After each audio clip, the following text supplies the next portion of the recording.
All right, we have the reigning Bellator welterweight champion Douglas Lima on the show. This man was scheduled to face Gegard Mousasi for the Bellator middleweight title on May 9th, but unfortunately, with the COVID-19 pandemic, Bellator 242 and a bunch of future events are now postponed, but we're happy to have the Phenom here for a few minutes to talk about everything that's going on with him. Douglas, how are you, man? I'm doing great, brother. How are you? I'm doing great. Thank you for asking and thank you for jumping on. First thing, there are things way more important than fighting right now with everything going on in the world. How are you, the family, those around you doing during this uncertain and pretty rough time in the world? Yeah, it's tough, man, but everything is going good.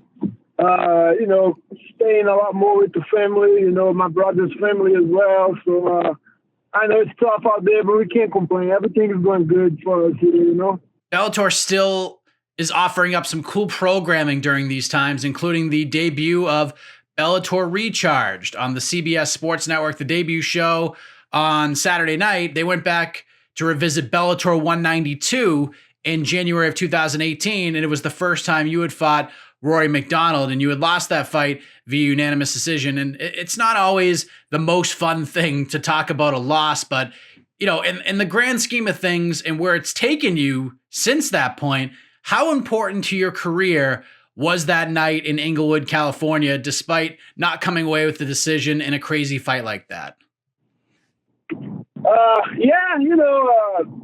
It's so good. It's still a good fight to show. A lot of fans really enjoyed that fight. It was a good back and forth war. Even though I lost the fight, I still got a lot of good feedback from it. And it's a good fight. It was definitely a fight that I needed. I guess I needed to lose that fight to learn. You know what I mean? I really learned a lot from that fight, and I'm thankful for it. And I'm sure a lot more people are going to enjoy it still. It was still a good fight. What specifically did you take away from that fight to set you up for this incredible run you're on right now? You got to extract some revenge, and you got to become the Bellator champion again. Definitely like the mental part of the fighting. That's what I learned the most from that fight. Rory was pretty much done. After that fourth round, and then he still came back. Got a quick takedown in the beginning of the round, and won the fight. You know what I mean? So just being able to push through those sort of barriers, to a fight, is not for everybody.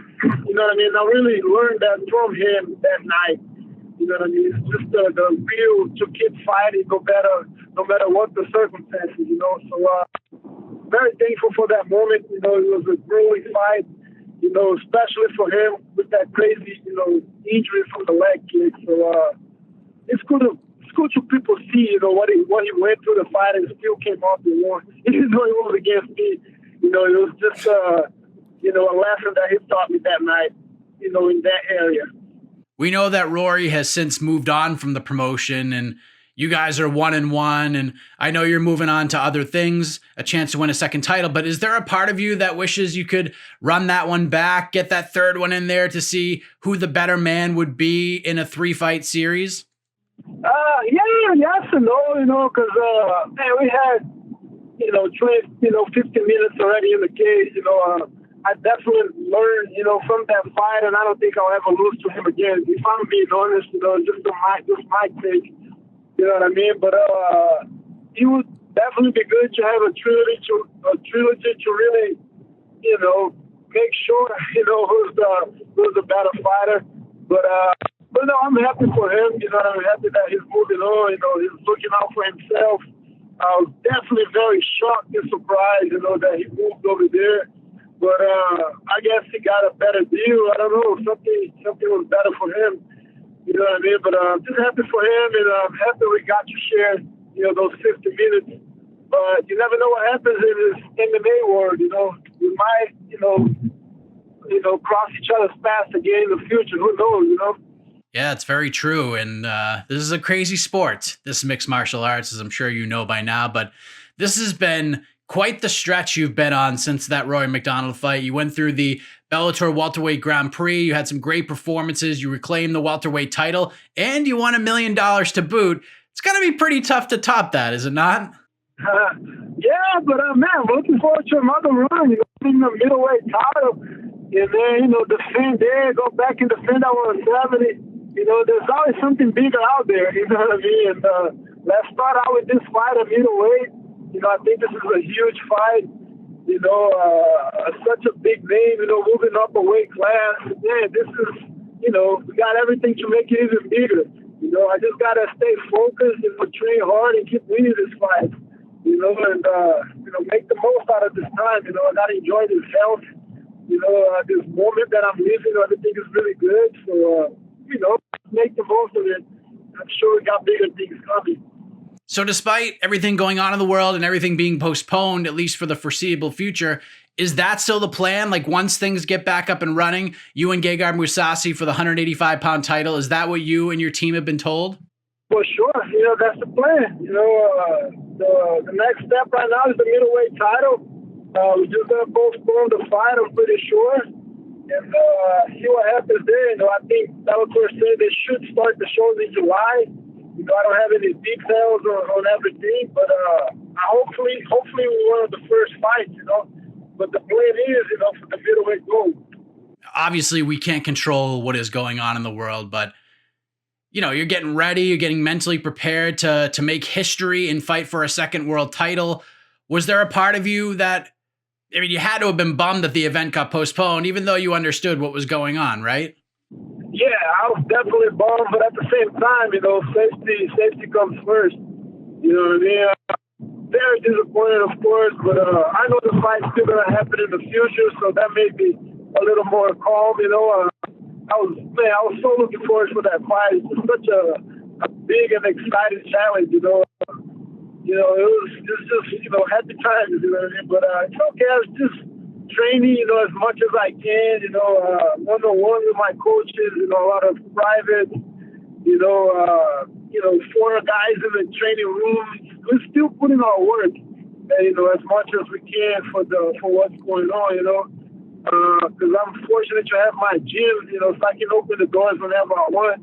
Just wipe everything off, you know what I mean? Don't put more than 4 people. That's what I've been doing this past crazy month, So I'm still able to get some work in. You've seen how this is being handled throughout the sport with COVID-19, and Bellator is waiting for this all to turn the corner. This is how your promotion is handling it. And there are other organizations like the UFC, they're doing everything they can to move forward and put these events on for the fans and for the fighters.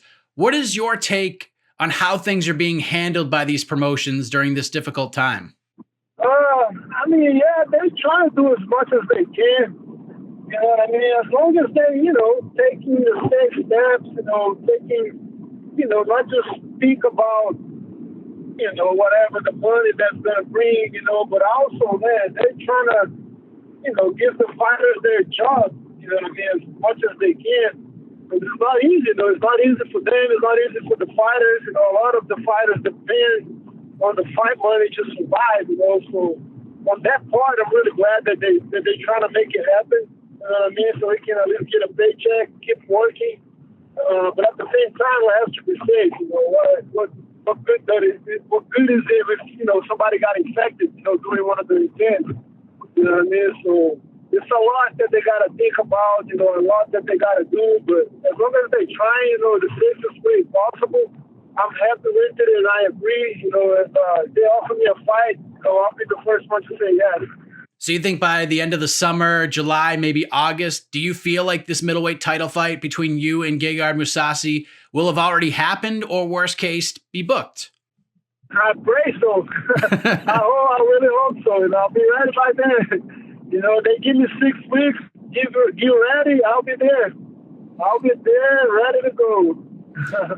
I know this is kind of hard to say because you don't know when you'll fight again, right? But how do you see this year playing out for you? What are some of the goals you have for yourself from a professional and a personal standpoint? Yeah, first thing, the gym, I just opened my gym. Everything is ready. I got an American top team here in Georgia, in Lawrenceville. First thing is just to open a gym, just waiting on the goal, as soon as they allow us to do it, we will. And fight 2 times. I don't know if I'll be able to do it, but my goal is to fight 2 times. Win this belt, maybe defend a welterweight, end of the year, December. That's the plan, but who knows what's going to happen, how long this is still going to go on. Just praying for the best, and hopefully I'll be able to do 2 fights this year, and open the gym. That'll be some good goals for myself.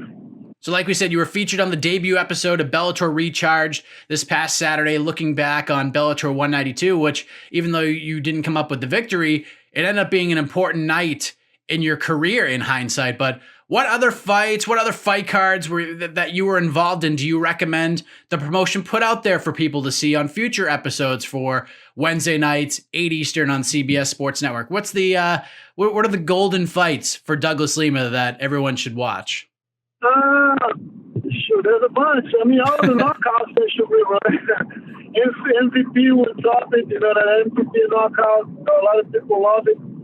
I think my third fight with Koreshkov was a really good one as well. And, all of the other finishes. People like finishes. People like knockouts. So they can just show all my 10 knockouts there. Just do a whole Douglas Lima Bellator Recharge episode, the top 10 knockouts in Douglas Lima's career. How about that? It writes itself. That sounds amazing. That sounds amazing. All finishes. People like that. There you go. I think we made something happen here. Ratings are going to shoot through the roof, Douglas. I appreciate it, man. You've obviously been a part of some big moments on some big cards in Bellator history, so I think we're going to be seeing some more of you on future episodes of Bellator Recharge, and probably some big moments coming your way in the future of the sport as well. I hope this fight with Gegard Mousasi happens for you, and thank you again. Hopefully we'll talk soon before that fight happens, man. I really appreciate it. Pleasure, brother. Appreciate you. Anything, just give me a shout, man. Have a good one. All right, take care, man.